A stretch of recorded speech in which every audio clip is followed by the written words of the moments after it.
อกราบขอบพระคุณทุกท่านนะครับนะสาธุกับขอบพระคุณในเมตตาของท่านพระอาจารย์มหานพดลสุวรรณเมธีท่านผู้อำนวยการถือว่าท้ายที่สุดท่านก็ได้แจ้งข่าวดีนะครับว่าจะมีการถวายปัจจัยโดยครับลำดับต่อไปแหมหัวข้อเดียวครับจะปกติแล้วตามกำหนดการนะเวลา 16 นาฬิกาแต่ตอนนี้ยังไม่ถึง10 นาที10 นาทีจะ15 นาฬิกาเราจะมีอีกหัวข้อหนึ่งซึ่งเป็นประเด็นที่สำคัญแล้วจากนั้นพอบรรยายเสร็จไม่จำกัดเวลาซึ่งวิทยากรแต่ละท่านใช้เวลาไม่มากนะครับน่าจะเลิกก่อนเวลาครับเรียนเชิญนิมนต์พระอาจารย์ครับก็ด้วยความกรุณาของวิทยากรทุกท่านนะครับได้ใช้เวลาแบบประหยัดแล้วก็กระชับแต่ก็มีสาระประโยชน์มากมายนะครับตามกำหนดการแล้วนะครับว่าจะมีการแชร์ประสบการณ์นะครับโดยท่านพระอธิการเลื่อนโกวิโทแต่ว่าท่านติดตรวจสุขภาพนะครับจึงเป็นหัวข้อก็สำคัญสำหรับ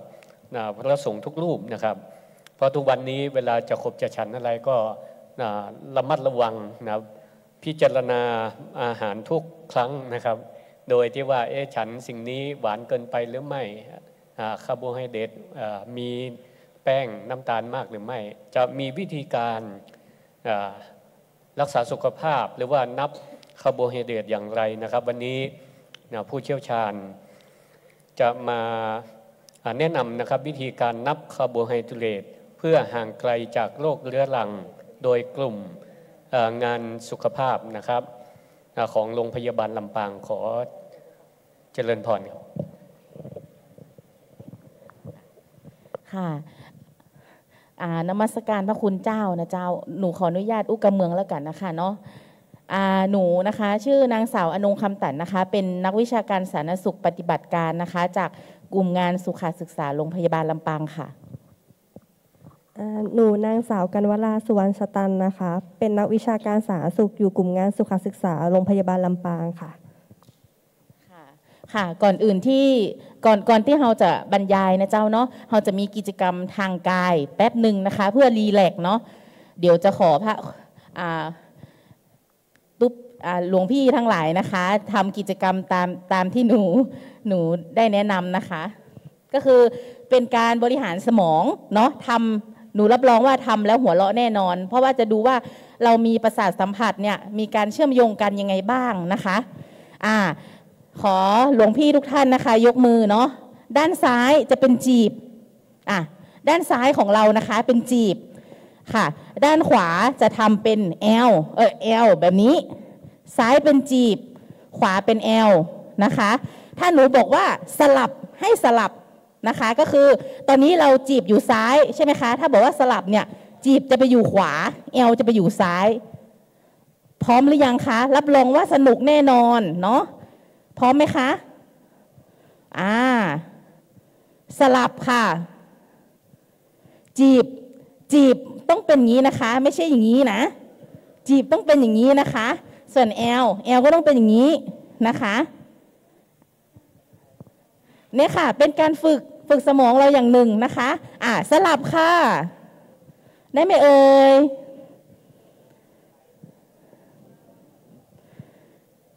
สลับค่ะ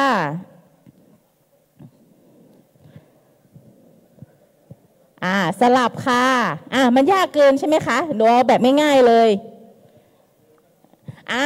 ด้านซ้ายกำมือค่ะด้านขวาแบมืออันนี้น่าจะทำได้ทุกท่านเนาะสลับค่ะไม่ใช่จีบแอลแล้วนะคะเป็นกำปั้นกับแบมือนะคะเป็นกำปั้นกับแบมือสลับค่ะถ้าใครทำได้แสดงว่าประสาทสัมผัสเกี่ยวกับด้านสมองนี่เราสุดยอดนะคะสลับค่ะแล้วมีอีกท่าหนึ่งนะคะก้อยกับโป้งด้านซ้ายเป็นก้อยด้านขวาเป็นโป้งถ้าหนูบอกว่าสลับนะสลับค่ะได้ไหมคะไม่ใช่คาราบาวนะคะไม่ใช่คาราบาวเนาะไม่ใช่คาราบาวนะคะสลับค่ะก้อยกับโป้งนะคะหลวงพี่ก้อยกับโป้งนะคะไม่เอาคาราบาวนะคะ สลับค่ะสลับอีกครั้งหนึ่งค่ะโอเคค่ะขอบคุณค่ะสามารถนำไปปฏิบัติได้นะคะเป็นการคลายเครียดเนาะแล้วก็บริหารสมองนะคะหนูขออนุญาตบรรยายนะคะโดยใช้เวลาสั้นๆเนาะก็คือเมื่อกี้พี่พยาบาลได้คุยไปเนาะก็คือว่า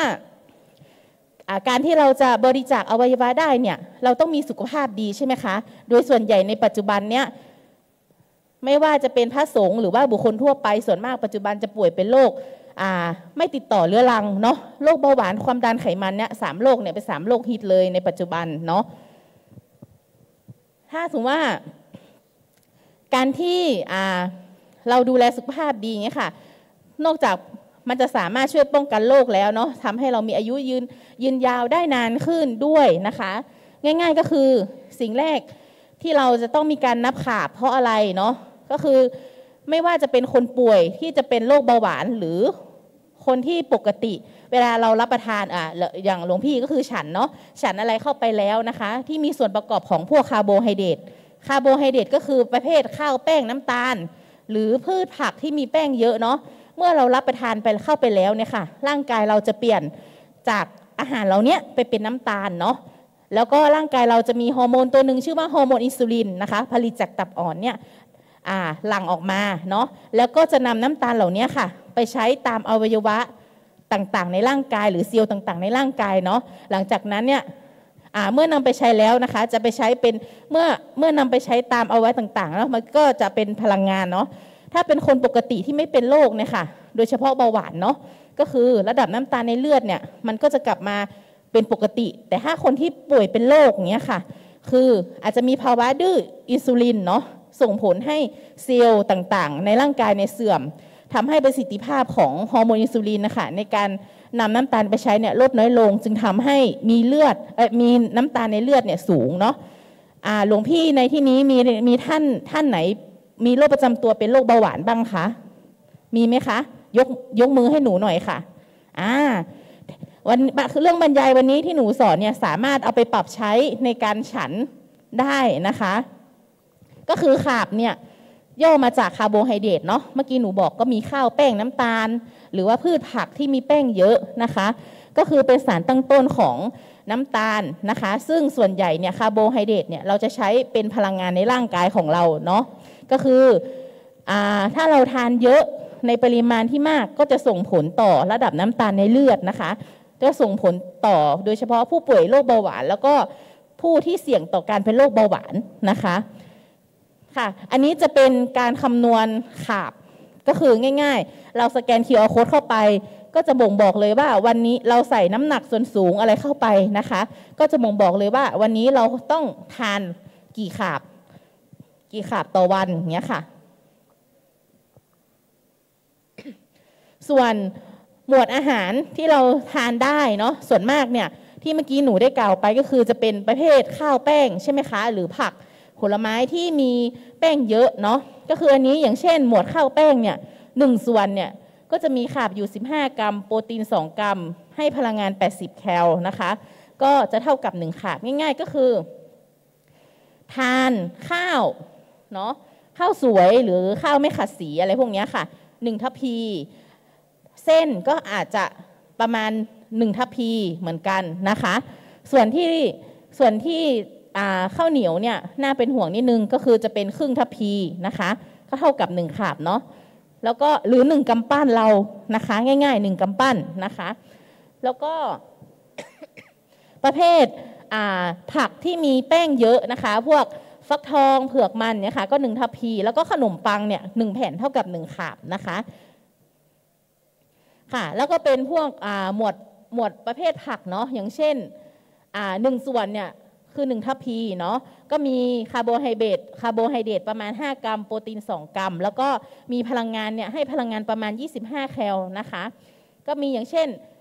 ถั่วฝักยาวนะคะมะเขือเปราะพวกแครอทบรอกโคลีเนาะแล้วก็กะหล่ำปีถั่วลันเตานะคะ1 ทัพพีเท่ากับ1 ขาบนะคะ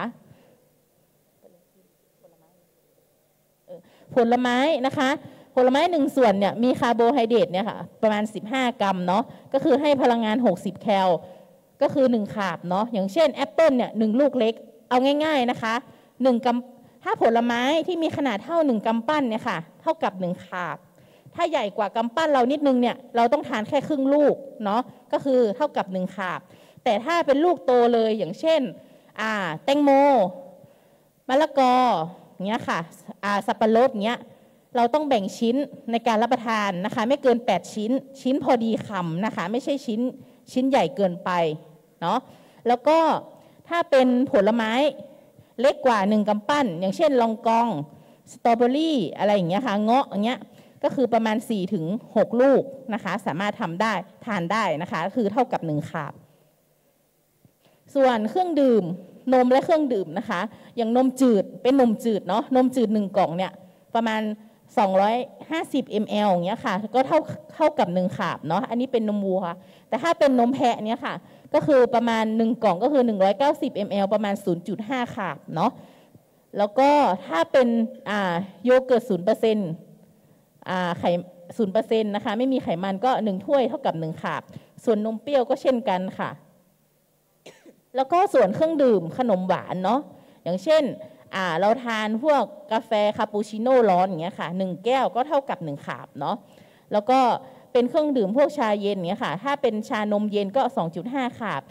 ถ้าสมมติว่าเราทานเป็นน้ำอัดลมเงี้ยค่ะ1แก้วเนี่ยเท่ากับ 3.3 คาร์บนะคะเพราะว่ามีปริมาณน้ำตาลเยอะเนาะแล้วก็ส่วนขนมอย่างเช่นคุกกี้เนี่ย2ชิ้นก็เท่ากับ1คาร์บแล้วก็คัพเค้ก1ชิ้นเล็กเนี่ยค่ะเท่ากับ1คาร์บเหมือนกันค่ะส่วนและอาหารที่ไม่ต้องนับคาร์บก็คือส่วนมากเนี่ยจะเป็นอาหารประเภทเนื้อสัตว์เนาะเนื้อสัตว์ถั่วคือประเภทโปรตีนนะคะแต่ไม่ใช่เมื่อกี้นมมีคาร์บเนาะนมเป็นโปรตีนแต่มีคาร์บแต่ว่าถ้าเป็นเนื้อสัตว์เนี่ยอย่างเช่นไข่ต้ม1ฟองอย่างเงี้ยค่ะ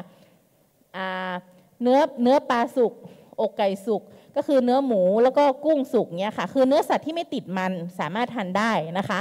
แล้วก็ประเภทหมวดน้ำมันหรือไขมันเนาะอย่างเช่นน้ำมันทุกชนิด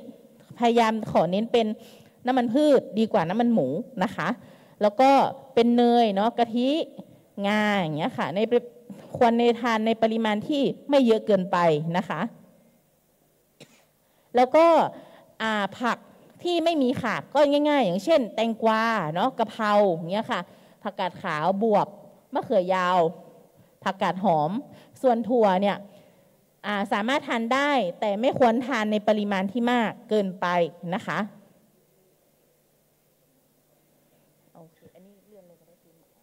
ค่ะเมื่อกี้ที่หนูแนะนำไปเนาะเป็นหมวดหมู่อาหารที่เราควรจะเลือกรับประทานง่ายๆก็คือถ้าสมมุติว่าเราเอาง่ายๆนะคะก็คือเราควรจะงดอาหารประเภทแป้งลงเนาะเน้นกับข้าวอย่างเช่นเป็นกับข้าวเนื้อสัตว์ผลไม้แทนนะคะปริมาณข้าวเนี่ยควรจะลดลงเนาะในกรณีผู้ป่วยที่เป็นเบาหวานพระสงฆ์ที่เป็นเบาหวานสามารถเอาข้อมูลตรงนี้ไปปรับใช้ได้นะคะแล้วก็ส่วนสูตร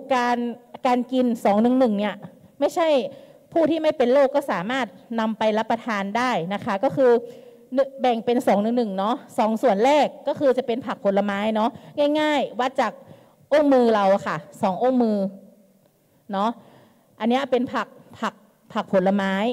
เนาะจะเป็นผักสุกหรือผักสดก็ได้นะคะแต่พยายามให้เป็นผักที่หลากหลาย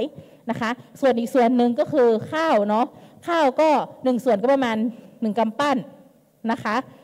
แล้วก็ส่วนเนื้อสัตว์ก็ประมาณ1ฝ่ามือนะคะคืออันนี้เทคนิคง่ายๆเนาะ2-1การรับประทานเพื่ออาหารเพื่อสุขภาพเนาะ